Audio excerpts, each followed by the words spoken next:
আজকে আমি রান্না করছি নিরামিষ আলুর তরকারি। এর জন্য নিয়ে নিয়েছি পোস্ত বাটা আর বাদাম গুঁড়ো। ফোড়নে দিচ্ছি 5 ফোড়ন, কাঁচা লঙ্কা। এটা গাছে পাকা কাঁচা লঙ্কা। প্রথমে আমি কাঁচা লঙ্কাগুলো তেলের মধ্যে দিয়ে দেব।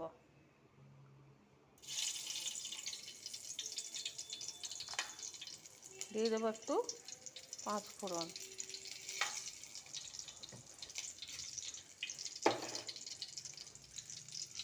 এবারে দিয়ে দিচ্ছি আলু।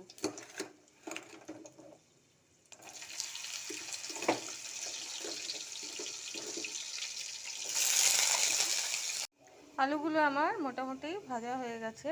এখানে আমি জিরে গুঁড়ো, তারপরে হলুদ গুঁড়ো, তারপরে ধনে গুঁড়ো সব করে রেখেছি।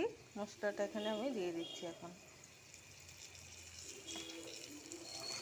এখনও পর্যন্ত কিন্তু আমি নুন দিইনি।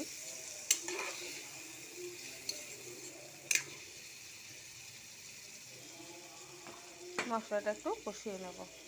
আলুগুলো আমার ভাজা হয়ে গেছে আর মশলাটাও কষানো হয়ে গেল।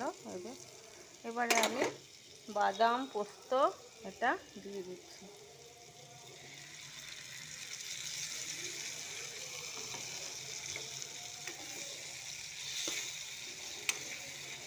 ভালো করে মিক্স করে নিলাম।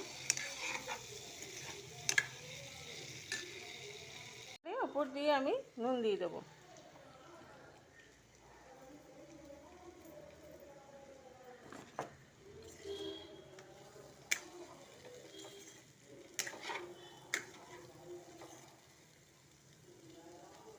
এবারে জল দিয়ে দেবো। এটা একটু গা মাখা হবে।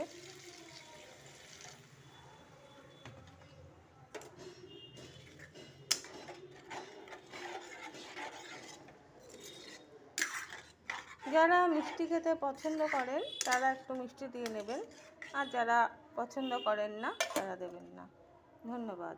না, ধন্যবাদ নয়, শেষ অবধি তো দেখাতে হবে। এবারে আমি একটু চিনি দিয়ে দিচ্ছি।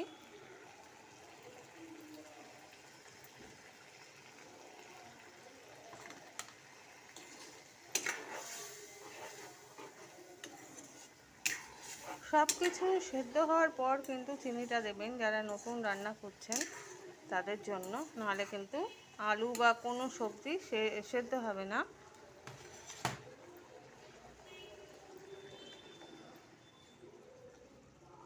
ধন্যবাদ।